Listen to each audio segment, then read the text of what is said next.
Chouchou, beignet. Allez, c'est parti.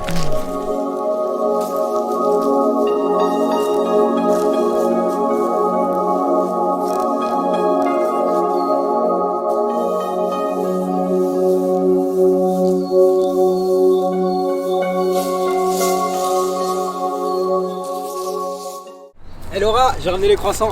Bah dépêche-toi, va te changer là. Bon bah c'est parti hein. Allez.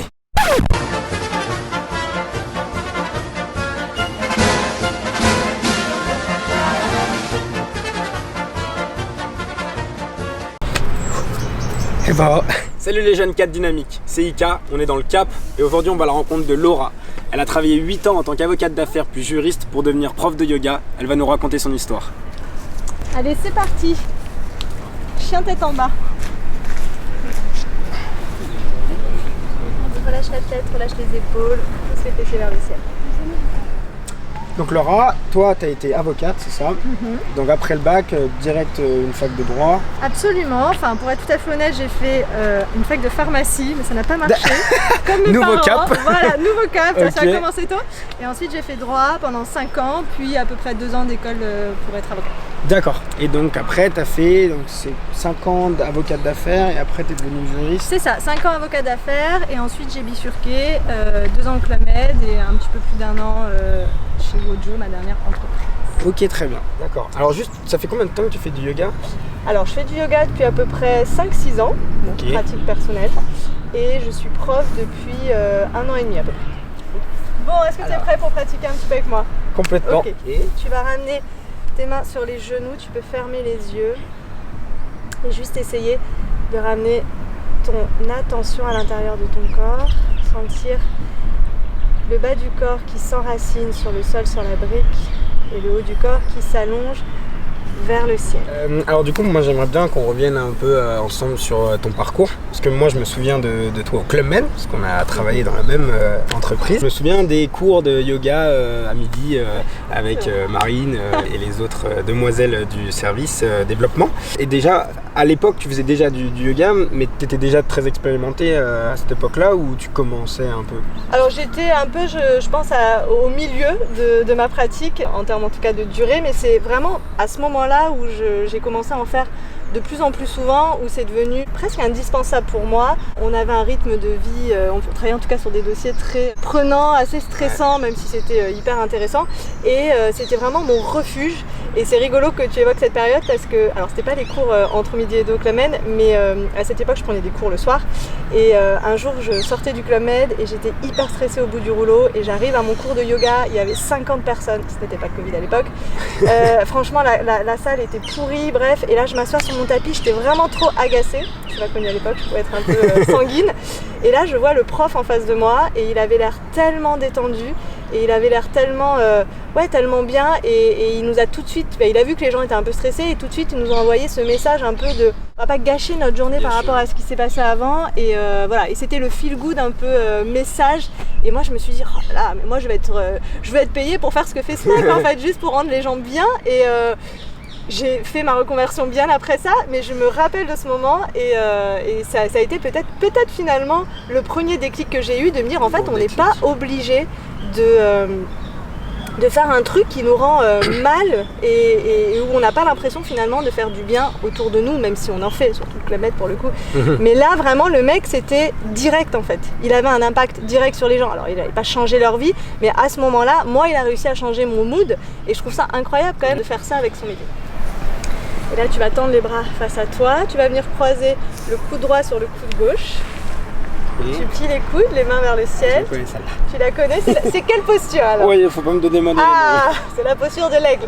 L'aigle. Et là, tu vas ramener d'abord. Tu vois, déjà, c'est compliqué. On voit le rugbyman. Regardez les épaules qu'il a. Trop de pecs. Trop de pecs, trop d'épaules. Ok, donc peut-être qu'un jour, tu pourras carrément ramener les paumes de main. Mais ne force pas pour forcer. Il n'y a pas de performance dans le yoga. D'abord, tu ramènes dans l'intention, tu vas ramener les deux des mains ensemble. Je vais venir t'aider. Et là, voilà, tu vas rester là. Et là, tu vas essayer de monter un tout petit peu les coudes. Et normalement, tu dois sentir, vas-y doucement, tu dois sentir que ça tire au niveau. Ça tire? Ok. Je sens, oui. Relâche la tête vers les bras. Okay. Voilà. Et tu respires tranquillement.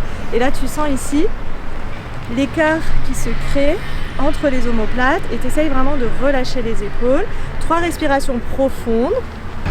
Prends une dernière respiration ici.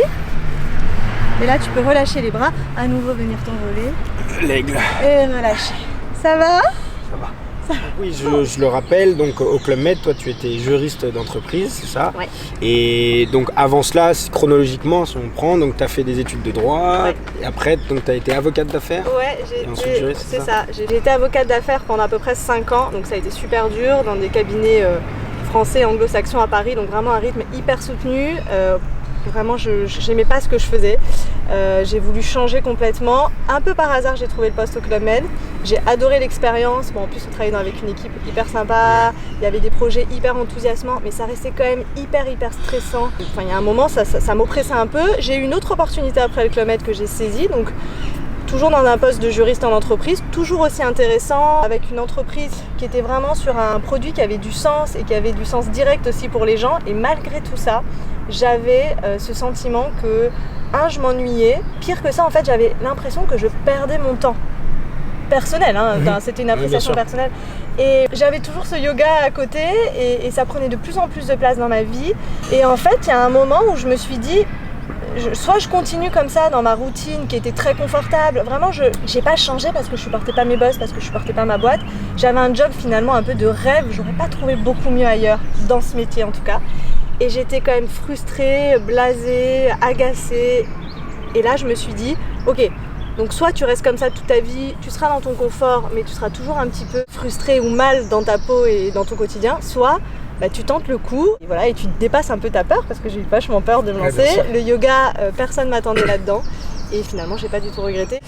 Voilà, les gens, je pense que je dégageais pas l'image de la yogi quand on me connaissait dans le boulot. J'étais plutôt dans l'action assez directive, assez finalement un peu dans le conflit, parce que on me demandait de négocier et voilà, et de défendre un peu les intérêts. Le métier le veut un peu aussi. C'est ça. Quand je travaillais en binôme, j'étais plutôt la bad cop, j'étais pas le good cop. Mais bon, c'était l'équilibre du truc et voilà, il en faut. Voilà. Et puis je me suis lancée et aujourd'hui c'est assez réjouissant parce que les gens qui ne m'attendaient pas là, quand ils prennent des cours avec moi, ils me disent on a l'impression que tu as fait ça toute ta vie, c'est incroyable, on n'attendait pas ça de toi. Et c'est là où je me dis je ferai peut-être pas ça toute ma vie, j'en sais rien, mais en tout cas je suis au bon endroit en ce moment. Ok.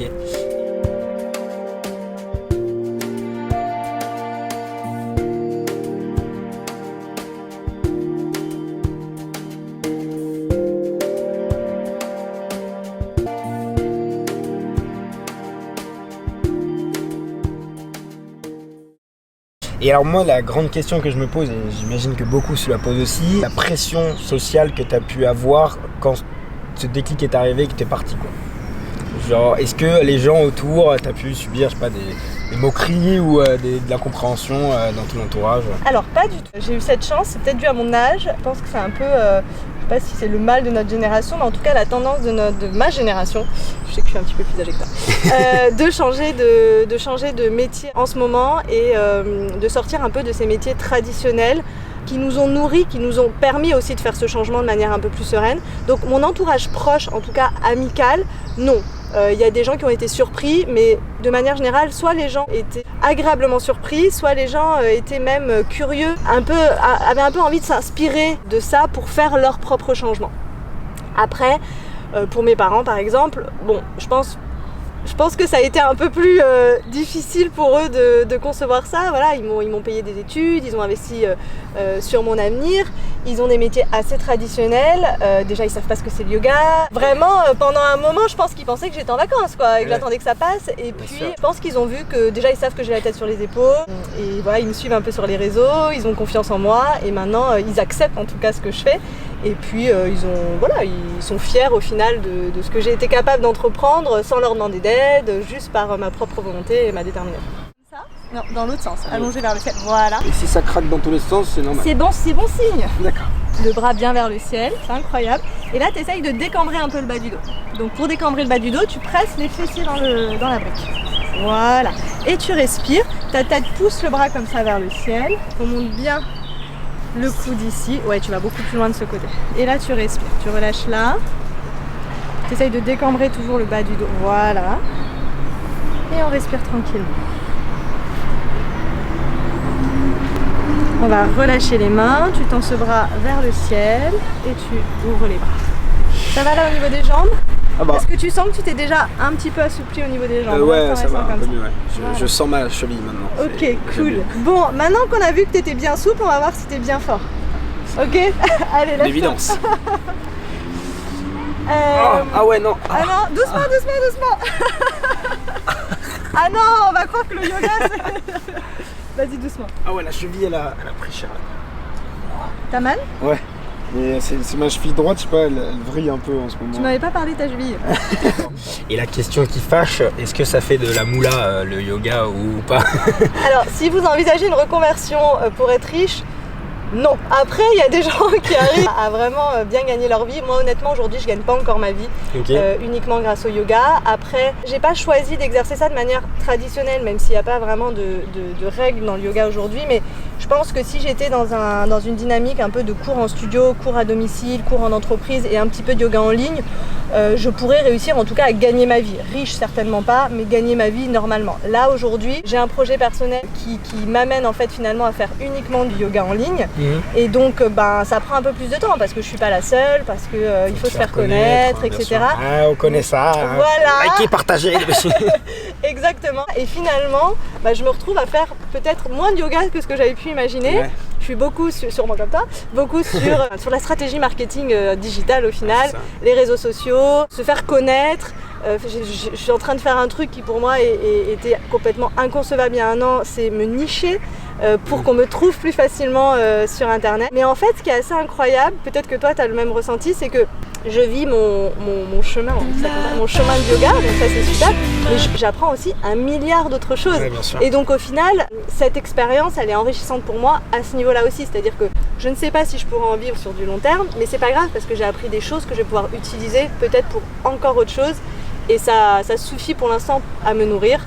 Plus quelques économies, bien évidemment. Bien sûr. Et est-ce que l'apprentissage que tu as pu avoir en tant qu'avocate puis juriste, ça t'aide aujourd'hui aussi, même en termes organisationnels, méthodiques, etc.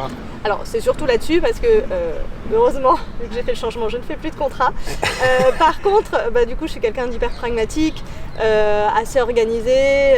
Voilà, j'ai travaillé dans le rush, j'ai travaillé sur des projets hyper complexes. Donc du coup, je pense que psychologiquement, j'arrive plus facilement à faire face aux enjeux de mon activité. Et encore une fois, c'est une espèce de puits sans fond que d'être auto-entrepreneur tout simplement. Donc c'est pas très sexy d'utiliser ce mot quand on est prof de yoga.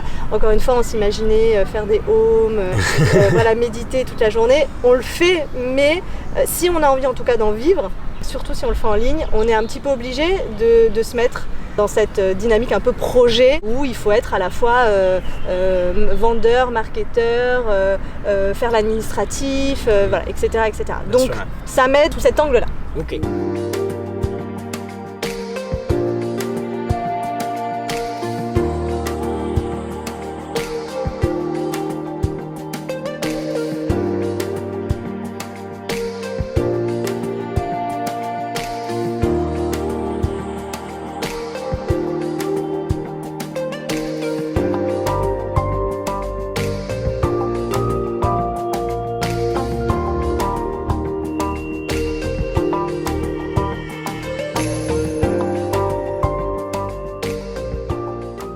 Et alors du coup, comment ça s'appelle ton entreprise? T'as un nom de scène? Ouais, j'ai un petit nom de scène, c'est Yogit Simple. Ouais, ça fait marketing toi. Ah ouais, j'ai cherché loin.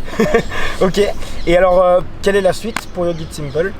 Alors je reste sur des cours en ligne. Je pense exclusivement, en tout cas pour un petit moment. Voilà, je quitte Paris. Ouais. J'ai un petit projet personnel. Donc j'avais envie vraiment de me dédier uniquement à mon activité de yoga en ligne pour pouvoir offrir mes cours à tout le monde, n'importe où en France, ou peut-être même ailleurs. Bon, et ben Laura, merci beaucoup d'être venue dans le cave, d'avoir participé à cet épisode. Merci pour mon épaule, ma cheville, mon genou, ma cuisse. C'était vraiment très agréable. J'ai pu travailler un peu ma souplesse, mon équilibre. Où est-ce qu'on peut te suivre? Où est-ce qu'on peut prendre des cours avec toi? Alors vous pouvez me retrouver sur Instagram, Yogit Simple. J'ai aussi un blog, le même nom. Et sur ma page Instagram et sur mon blog, vous trouverez un petit formulaire si vous voulez vous abonner à mon membership Yogit Simple. Super, de toute façon on va le mettre dans la description de la vidéo évidemment. Encore une fois merci. Merci à toi. Et donc pour vous, les jeunes cadres dynamiques, Laura a travaillé 8 ans comme avocate et juriste, elle est devenue prof de yoga, elle va partir de Paris, et vous, cap ou pas cap? Salut les jeunes cadres dynamiques. Tout d'abord, merci beaucoup d'avoir regardé la vidéo, j'espère qu'elle vous a plu. Pour ceux qui nous suivaient déjà, vous êtes peut-être demandé pourquoi il n'y avait pas d'animation en début d'épisode. C'est tout simplement parce que nous rencontrons un cruel manque de budget. On a mis en place une campagne de crowdfunding. Alors s'il vous plaît, si vous avez un petit peu d'argent de côté, n'hésitez pas à nous aider et à participer à cette campagne. Tous les dons sont accueillis à bras ouverts, de 1 euro à 1 million d'euros. On a besoin de vous pour continuer ce projet ambitieux. J'espère qu'on va vous revoir vite pour la prochaine vidéo. En attendant, cap ou pas cap de nous aider.